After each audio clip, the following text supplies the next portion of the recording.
राहुल जी सच्चे भारतीय नहीं। अगर वो सच्चे भारतीय होते तो देश की सेना के ऊपर इस तरह का उपहास नहीं करते। अगर वो सच्चे भारतीय होते तो देश की जनता को बरगलाने का काम नहीं करते। राहुल गांधी वो शख्स है जो केवल चुनाव के लिए देश की जनता को बरगलाते हैं। लीडर ऑफ अपोजिशन का मतलब ये नहीं होता है कि आप देश की सेना को कम जो मान और सम्मान है उसको नीचा करने का काम करें। राहुल गांधी जी को माननीय न्यायालय ने भिगो के जूता मारने का काम किया और ये कहने का काम किया, बतलाने का काम किया कि आप देश की सेना के खिलाफ कुछ आराम साफ नहीं बोल कि राहुल गांधी जी देर नहीं सवेर में ही हो सके तो अब सच बोलेंगे, झूठ का सहारा नहीं लेंगे। तो कांग्रेस पार्टी वही पार्टी है जिसने इस देश के ऊपर आपातकाल थोपने का काम किया। प्रियंका गांधी जी संसद में कहती है कोर्ट होता कौन है। मैं बता देना चाहता हूँ कोर्ट हमारे संवैधानिक व्यवस्थाओं में सबसे उच्च श्रेणी की एक व्यवस्था है जिसका अनुसरण पूरा देश करता है। नमस्कार, मैं शिवम चौबे और आप देख रहे हैं सौगंध टीवी। सुप्रीम कोर्ट ने राहुल गांधी के बारे में जिस तरीके का बयान दिया, इसको लेकर के अब चर्चाएं हो रही। एक तरफ जहां राहुल गांधी लगातार सरकार से सवाल पूछने की आदत से मजबूर कुछ ऐसी बयानबाजी कर जाते हैं जो कि कहीं ना कहीं उन्हीं पर भारी पड़ जाती है। अब इस समय हम मौजूद हैं दिल्ली के कर्तव्य पथ पर और बात करेंगे लोगों से कि सर, सुप्रीम कोर्ट द्वारा राहुल गांधी के बारे में जो कुछ कहा गया कि अगर आप अपने आप को देशभक्त मानते हैं तो क्या राहुल गांधी देशभक्त नहीं है या फिर उनके बयान की वजह से देश को खतरा हो रहा है? किस तरीके से देखते हैं? माननीय न्यायालय को कहना पड़ा राहुल जी सच्चे भारतीय नहीं। अगर वो सच्चे भारतीय होते तो देश की सेना के ऊपर इस तरह का उपहास नहीं करते। अगर वो सच्चे भारतीय होते तो देश की सरकार के खिलाफ झूठ नहीं बोलते। अगर वो सच्चे भारतीय होते तो देश की जनता को बरगलाने का काम नहीं करते। राहुल गांधी वो शख्स है जो केवल चुनाव के लिए देश की जनता को बरगलाते हैं, देश की सरकार के खिलाफ भ्रामक तथ्य फैलाने का काम करते हैं और देश की सेना को नीचा दिखाने का काम करते हैं। इसलिए माननीय न्यायालय को कहना पड़ा कि आप सच्चे भारतीय नहीं हैं। पर वो विपक्ष के नेता तो कहते हैं कि Rahul Gandhi leader of opposition है, तो उनके पास तो ये अधिकार है सवाल करने का सरकार से।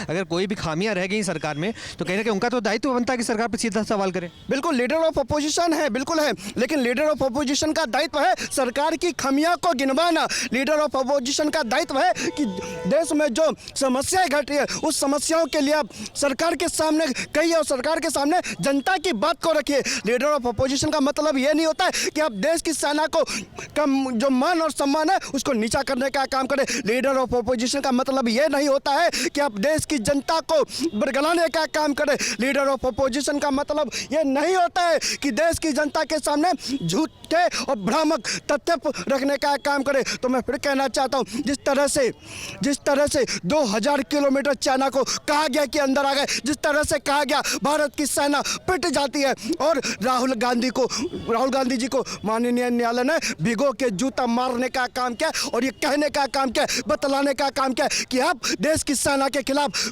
कुछ आराम साफ नहीं बोल सकते। आप देश की जनता को झूठे तथ्य नहीं रख सकते। और अब मैं आपके माध्यम से कहना चाहता हूं कि राहुल गांधी जी देर नहीं सवेर में ही हो सके तो अब सच बोलेंगे, झूठ का सहारा नहीं लेंगे। क्योंकि 100 साल पुरानी पार्टी 10 साल विपक्ष में रहने के बाद, इतना झूठ बोलने के बाद, संविधान का डर दिखाने के बाद, खटाखट बांटने के बाद 100 का आंकड़ा पार नहीं कर पाती। और जाकर देखो नरेंद्र मोदी जी विकास की बयार को किस तरह से बहाने का काम करते हैं। आप जिस कर्तव्य पथ पर खड़े हैं जाकर देखो, कर्तव्य पथ से लेके कर्तव्य भवन तक बढ़ाने का काम किया और देश की जनता को देश की जनता के नाम करने का काम किया और विकास की बयार को बहाने का काम किया। पर विपक्ष के कुछ नेता ये भी कह रहे हैं कि जो न्यायालय राहुल गांधी की देशभक्ति पर सवाल खड़े कर रहा है, उनके देश प्रेम पर सवाल खड़े कर रहा है, उसको ये भी याद रखना चाहिए कि राहुल गांधी के पिता इस देश के लिए शहीद हुए, दादी देश के लिए शहीद हुई, चाचा नेहरू ने देश की आज़ादी के लिए लड़ी, जेलों में रहे। तो कहीं ना कहीं इसके भी तो याद रखना चाहिए। देखिए, कांग्रेस पार्टी उससे बिलोंग करती है जो याद है ना कि आपको कांग्रेस पार्टी वही पार्टी है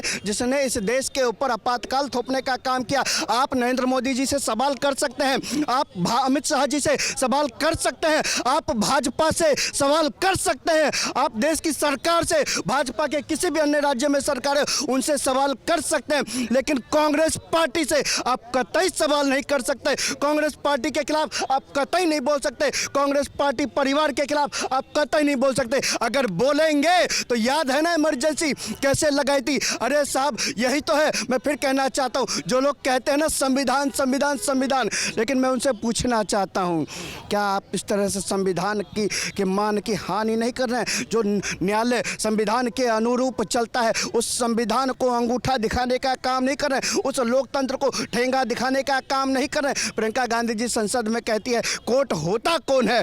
मैं बता देना चाहता हूँ, कोर्ट हमारे संवैधानिक व्यवस्थाओं में सबसे उच्च श्रेणी की एक व्यवस्था है जिसका अनुसरण पूरा देश करता है। प्रियंका गांधी जी, ये वही न्यायालय है जिसको अपने ताक पे रखकर इंदिरा गांधी जी ने देश में आपातकाल को थोपा था। और आज आप कह रही हैं ये कोर्ट होता कौन है? कोर्ट इस देश की संवैधानिक व्यवस्था की एक शाख है और इसलिए राहुल गांधी जी को आईना दिखाने का काम किया है, क्योंकि राहुल गांधी जी जहां भी जाते हैं केवल और केवल झूठ बोलने का काम करते हैं। चाहे विकास के ऊपर झूठ बोलने का काम हो, चाइना के ऊपर झूठ बोलने का काम हो, पाकिस्तान के ऊपर झूठ बोलने का काम हो, केवल और केवल झूठ तथ्य रखने का काम किया। वही उनको आईना दिखाने का काम किया है किसी ने, तो माननीय न्यायालय ने किया है। आप देख रहे हैं सौगंध टीवी, सौगंध वतन की।